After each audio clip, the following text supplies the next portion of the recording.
Hello, everybody. Welcome back. This is Rosie. I haven't made a video in a while. I'm sorry. Life got busy, um, but I know that is no excuse. We're going to be looking at another spoiler review for Magic the Gathering. This set is Murders at Karlov Manor. It's set in Ravnica. I'm really excited about this set because personally I love Ravnica. It's one of the first sets I really got into the game playing. I love the guilds. I love the two color different guilds. Yeah, I just like the guilds a lot.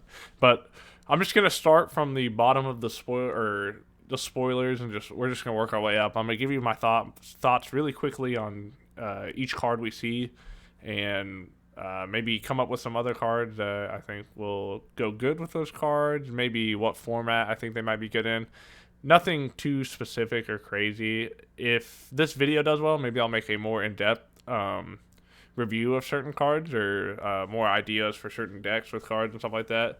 Or maybe I might do it for fun anyway, even if the video doesn't do well. But to start off, let's look at these basic lands. Personally, I really like the basic lands, the full art lands at least. They really just show, like, I don't know, I kind of get like a Where's Waldo vibes from them, which is fun, just with how like expansive they are and stuff. But also just the idea of like, this is what certain areas of Ravnica look like is kind of cool. I don't really know if this is what Ravnica looks like, but it feels like it would be awesome if it did. Moving on from the basic lands is Alquist Proft Master Sleuth. He's a 3-mana 3/3 with Vigilance. When he ETBs, Investigate, and then for X, a white and 2 blue, you can tap, stack a clue, you draw X card and gain X life. Kind of a cool clue guy. I don't really know. I feel like he's not that strong, to be honest, and I might be completely wrong. The set's also, you're getting a lot of support with clues, especially because it's, a murder mystery type set. So maybe he could end up being really, really strong, and I'm just completely wrong. But I just don't see an X costing ability. It's a 3-mana card, first of all, to get him onto the field. You get a clue with him, so I mean he feeds into his own ability and stuff. It's pretty easy to get clues, especially with the other sets, but just an X costing ability on a Azorius card, I just don't see being that powerful. Especially because the payoff is only drawing X cards and gain life. You don't win the game by gaining life. Drawing the X cards is kind of nice, but I mean, if you dump all your mana into that, you don't have any more mana to play cards. So I think it'll be okay. I don't foresee many people doing a whole lot with him in the terms of like building around him for commander or anything. Wojek Investigator is a 2 colorless and a white 2/4 with flying and vigilance. Is an angel detective. At the beginning of your upkeep, investigate once for each opponent who has more cards in hand than you. So this is definitely a commander-orientated card, I feel like, at least. You could get possibly 3 clues in a turn. I don't think it's... To be honest, I'm not really a clue guy. Clues are, in my opinion, I'd rather have treasures, for sure. I think I like clues a little bit more than food tokens. I'm trying to think of what other, like, known token artifacts there are. But clues just 2 mana to draw a card is okay. I don't know. There's not. This set is definitely gonna change it, but there's just not a lot of great payoff, especially for this card. You have to have less cards in hand than your opponents for you to get the ability, but you're getting clue tokens for it, which give you more cards when you use them to draw cards. So if you're trying to use clues for what they're intended to do, and that's drawing cards, it's not going to be as strong in the future. It might help you catch back up, but I mean, your 3 mana is probably better being spent somewhere else, in my opinion. Novice Inspector is a 1 white, 1/2, and we ETBs investigate. Solid card. I have no complaints. It being a 1 mana 1/2, I think puts it even above some other cards that were 1 mana 1/1s or anything like that. It just ETBs and you get to investigate. So you could blank it. I don't know why you would. it's great value for 1 mana. A reprint of Shock. I like this art. Shock is, people run it sometimes, but it's nothing crazy. 1 mana, deal 2 damage. Lightning Bolt is better. That's all I got. Aurelia, the Law Above, is a 3 colorless red and a white mana 4/4. It's an angel with flying, vigilance, and haste. Whenever a player attacks with 3 or more creatures, you draw a card. Whenever a player attacks with 5 or more creatures, Aurelia deals 3 damage to each of your opponents and you gain 3 life. I like this card a lot. I don't really ever play Boros personally, but from a commander perspective, if you were to build around this card, you are punishing your opponents for attacking with multiple creatures. So any token generation opponents that are just trying to overwhelm the board and stuff like that, you are punishing them, and you are rewarding yourself for going wide and attacking the board. So, I mean, not a lot to complain about here. You get a little bit of card advantage with the draw card anytime opponents attack with 3 creatures, or you do even. So that's 3 1/1 tokens. You just attack with them.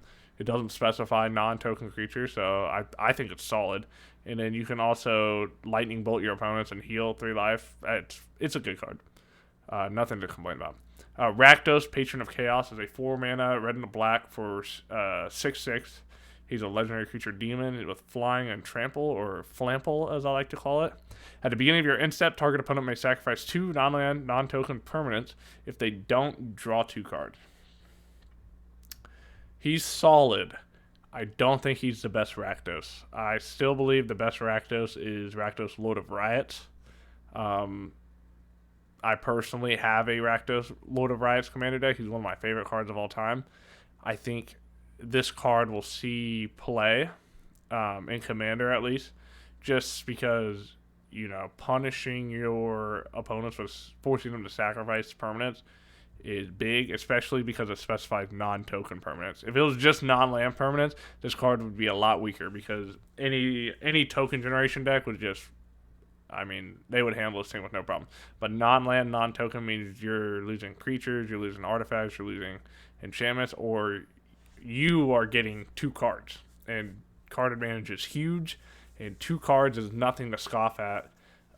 Especially every turn on top of your card draw that turn. You're averaging 3 cards a turn if you're choosing an opponent that maybe has nothing that they can sacrifice. Nothing that's bad enough for them to sacrifice it, I guess I should say. Reprint of Lightning Helix. It deals 3 damage to any target and you gain 3 life. I think Lightning Helix sees a little bit of play in like Boros Control, Boros Midrange. If Boros Midrange is even a thing. I know Boros Control is kind of a more like janky deck, but some people like it, so I haven't ever really ran it and stuff, but I love seeing reprints regardless, so it's a cool thing. Fanatical Strength, I don't think Fanatical Strength is a reprint, but there are cards that are very similar to it. It's a 2 mana, target creature gets +3/+3 and gains trample until the end of the turn. It's pretty simple. It's a great combat trick. I'm a fan. I enjoy combat tricks. I think it's a good card. Meddling Youths is a 3 mana or 3 colorless red and a white 4/5. It's a human detective with haste, and whenever you attack with 3 or more creatures, investigate. I think it's another card that will, it combos a little bit with Aurelia, the Law Above, so rewarding you for going wide. It unfortunately doesn't punish your opponents for going wide. That would have been awesome if it did that. It's a Scooby-Doo reference. Meddling Youths. It looks like it's a group of teenagers taking a mask off of a Rakdos cultist in the art, so that's sick. I love when Magic references other entities and IPs. Some people don't like that, but I do. Again, I'm just not really a Clue guy. It makes me not necessarily hesitant for this set and stuff, but I feel like I have to see something that's really going to sell me on Clues being good, because this is a 5 mana card that gives you a clue every time you swing wide. I feel like there's just better option for 5 mana. And maybe I'm crazy. Look at Aurelia, the Law Above. You're paying the exact same cost. One, you're getting a 4/5 haste, non-legendary, when you go wide. When you go wide with 3, you investigate. Or you can play Aurelia, who's a legendary creature with flying, vigilance, and haste, and just a 4/4, so you're losing 1 toughness. But whenever a player, not just you, attacks with one or more creatures, you draw a card. So you're skipping the having to pay 2 mana for the clue to draw the card. You're just getting the card. And then you also have an additional effect. I mean, compare one's an uncommon, one's a rare, whatever. But if you're looking at a 5 mana card slot in your deck, which one are you going to prefer to run? That's all I'm saying. Gleaming Gear Drake is a 2 mana 1/1. Or it's a blue and a red, sorry. Artifact creature Drake flying when it ETBs investigate. Seeing a lot of ETB investigates. Whenever you sack an artifact, put a 1/1 counter on Gleaming Gear Drake. This is a really good card. I think this will be one of the best cards in the set. Just off of this first spoiler review. Sure, it's a 2 mana 1/1 with flying. But literally just the 2 other abilities alone. Whenever you sack an artifact, put a 1/1 counter on them. That's any artifact. That's treasures, that's foods, that's clues, perhaps. You're just getting a ton of value off of that, especially in decks that want to sacrifice artifacts. Off the top of my head, I think if you ran like a Brea EDH artifact sacrifice type deck, it's definitely going to slot it into that without a doubt. If you're running Clan Ironworks for anything, I don't know how well that would work or anything, but any deck that's built around KCI is all sacrificing artifacts, so I could see it being a big payoff, but that's just me. I don't know. It's going to be strong. Mark my words. I am very confident in that. Demand Answers is a 2 or colorless and a red instant. As an additional cost, cast a spell, sack an artifact, or discard a card, draw 2 cards. Just classic red, weird card draw. You got to get burned a little bit to get some extra cards in red, and that's okay. I think it's solid. I think it'll see play, especially in the limited format. I don't know if it's better or worse than other red options, but I don't think it's the end of the world, that's for sure. Deduce is a colorless and a blue instant, draw card, investigate. Simple. I like it. I don't see anything wrong with it. It'll be good and limited, but I don't really know.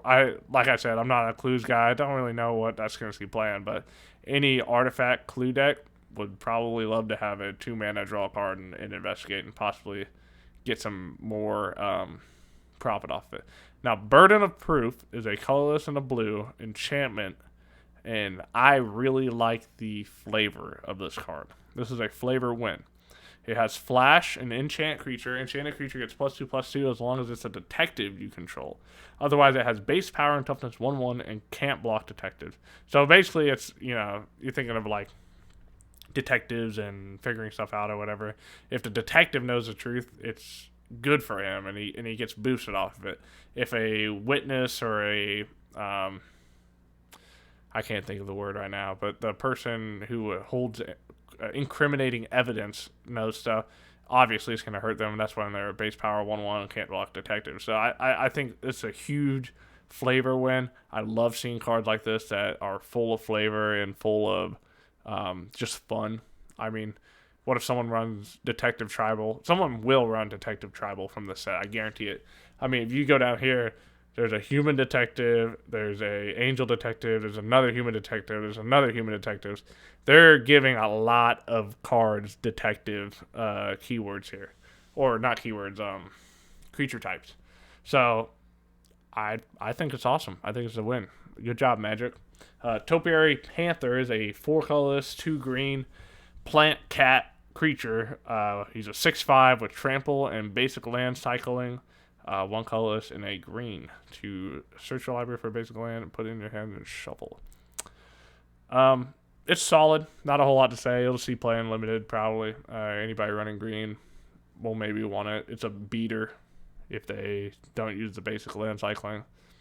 Not more plant support. I'm just waiting for the day we get a really solid plant tribal commander with so you can run Topiary Panther, maybe Topiary Stomper or something like that. On to the next card. Out Cold is a 3 colorless and a blue mana. It is an instant. This spell can't be countered. The parenthesis says this includes by the ward ability. So this is a rule that a lot of people didn't know, is that any card that says it can't be countered, if it's a removal or something like that, or anything that targets, right? it gets through Ward, which is interesting. It's interesting. It makes sense, but it doesn't click for a lot of people, I think. So it's cool to see them add that parentheses there just to help with any rules dispute and stuff. But the card itself says tap up to 2 target creatures and put a stun counter on each of them. Investigate. I think it is okay. I prefer just, getting rid of the threat instead of tapping them and putting a stun counter on it. But maybe in the right deck and the right setting, it might see some play. But I don't. It's nothing to write home about. It's nothing crazy. It's another flavor's fun. The art is fun. Out cold and he's stuck in a block ice, and there's 2 detectives sitting around him. I think that's a lot of fun. I enjoy that, at least. On to the next card, Hotshot Investigators is a 5 colorless blue mana. It's a Vidalcan detective creature. It's a 4/4, and when it ETBs, return up to 1 other target creature to its owner's hand. If you control it, investigate. So 6 mana is a lot for a card like this, I think. It's a common. It's a 4/4 for 6. It bounces a creature. I just think if you want to do so, or you can investigate if you bounce your own creature, I think there's just better options out there outside of limited. I don't think it'll be that strong in limited, but I might be completely wrong. So we'll see. I don't really have a whole lot to say about that overall.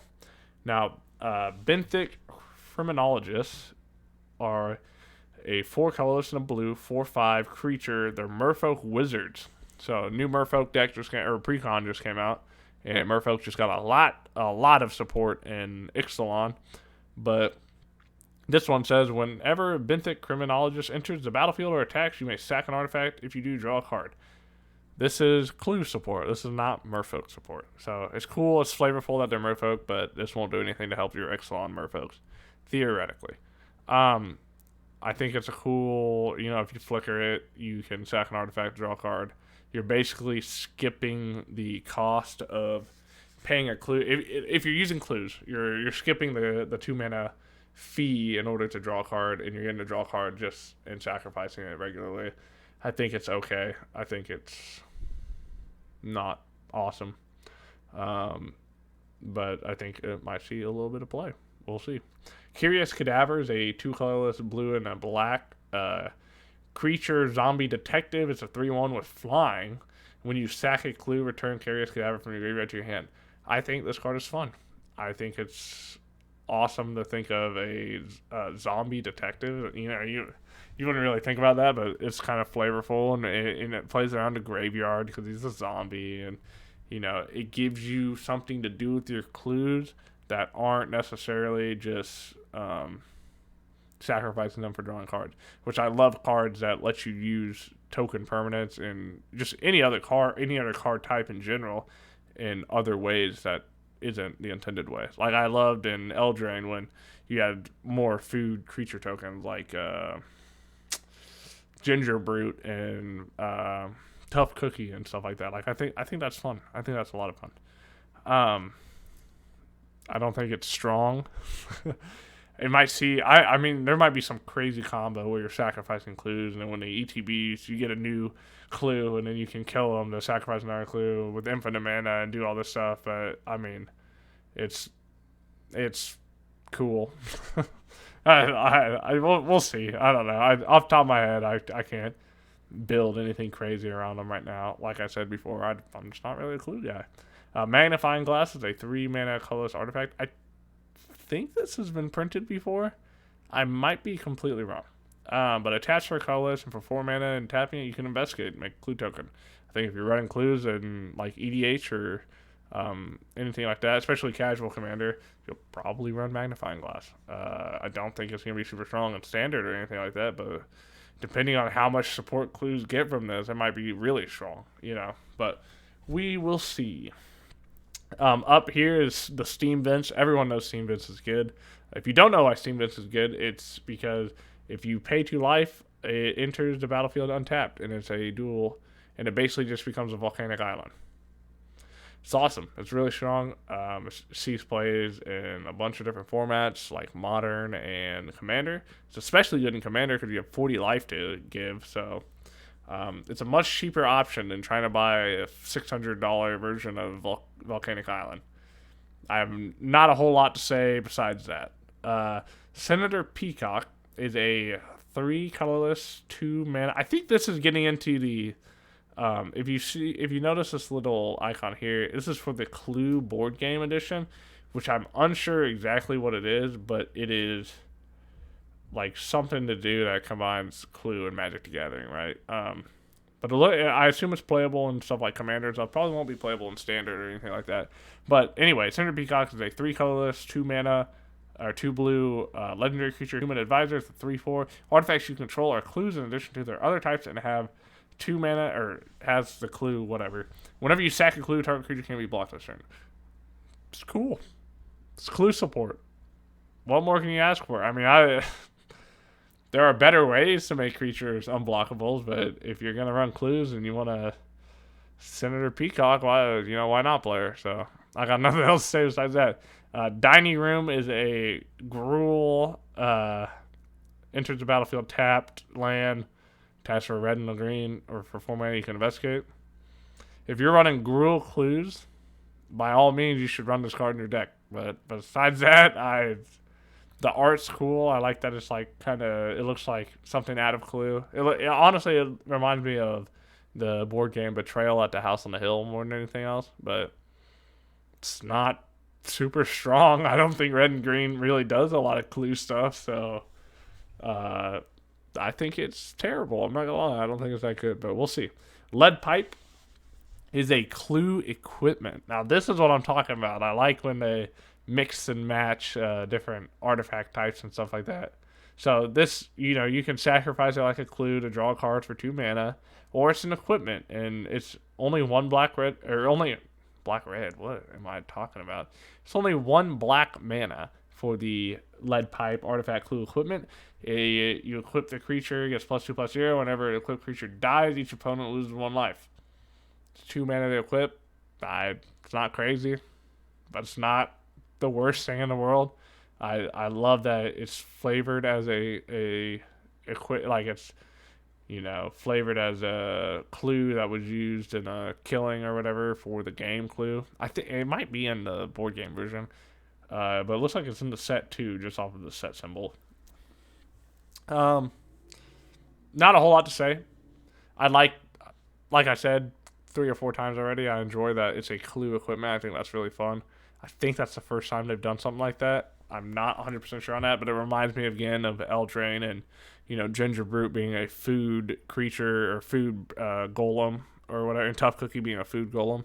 Just so it would trigger if you used it with Senator Peacock, for example, and you sacrificed Lead Pipe. Well, you're technically sacrificing a Clue, so it would trigger that, and you'd get the payoffs and stuff. Or you could when you sack it, you could get Curious Cadaver. That's a better example because they're both black. But not on my watch is a one colorless and a white mana instant exile target attacking creature. It's okay. The fact that it has to be attacking and the fact that it's 2 mana is kind of buns. You'd probably just run Swords to the Plowshares, or if you're running artifacts and clues, for example, you could run that one. I forgot what it's called, but it's it's 1 white mana. It says tap target creature, and then it has Metalcraft, so you can control 3 or more artifacts. You exile the target creature instead. Like, that's just a better option for this set, even, just for with clues and stuff. But it's okay. It might see play unlimited. Nothing to write home about.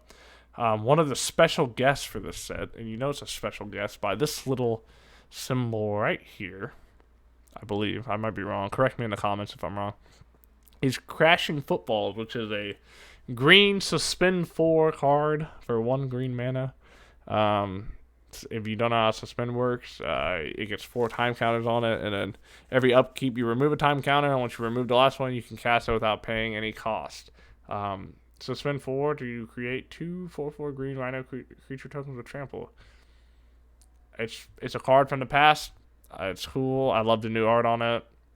I mean, oh, you can see it's a special guest. Right down here, it says special guest also. But yeah, it's Crashing Footballs. I have no other comments or thoughts on it. Anyway, I am super excited. It looks like the Murders at Karlov Manor is coming out February 9th. I'm really excited to see what they do with Rakdos, more Rakdos stuff. This is a lot of like blue and white today, and a little bit of red. But I want to see what they do with Rakdos more. I want to see what they do with Krenko and the Goblins. I'm excited for the set overall. I think it'll be a fun set. I don't have any crazy burning comments right now, but I'm excited.